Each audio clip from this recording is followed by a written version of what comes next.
war is a laundromat.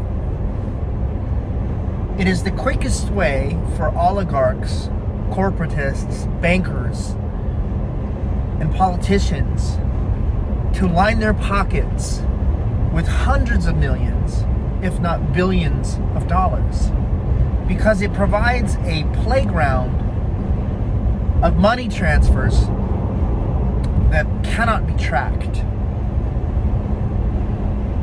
Hundreds of millions of dollars, billions of dollars can go missing in a war zone.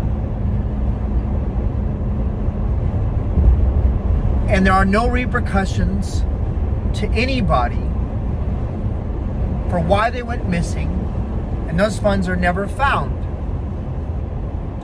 Does it ever dawn on people why our politicians are so wealthy? Right? What is the average annual salary for a congressman? It's roughly what, $250,000 to $280,000? Don't quote me. I think it's about that much. So Biden that's his annual income, and it's been his annual income since the 1970s. Actually, it was less than that, but that's what it is now.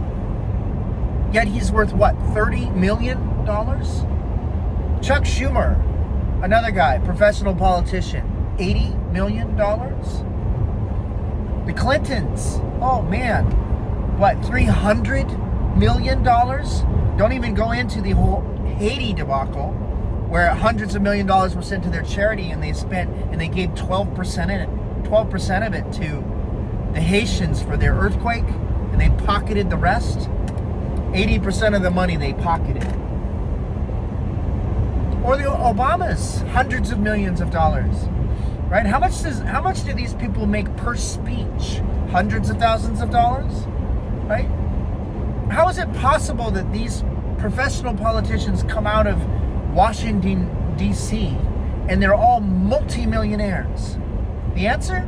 Corruption, bribes, kickbacks, okay? War.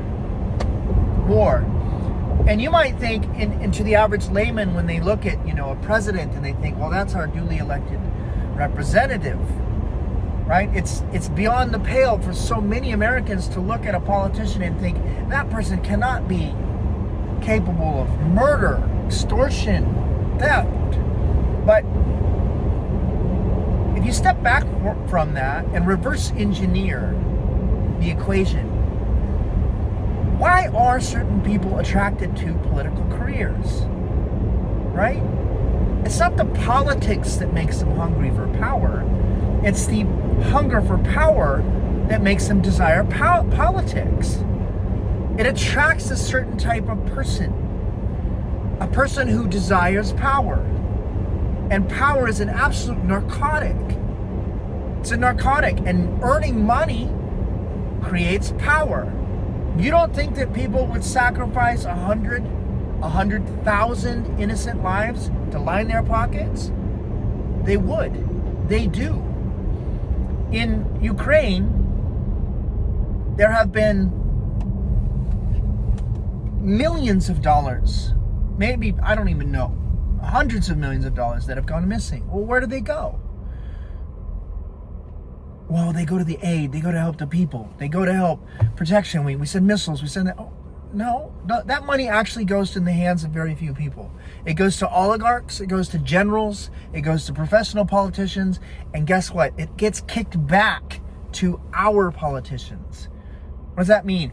Oh, so the Congress passes, let's say, $100 million spending bill to protect Ukraine.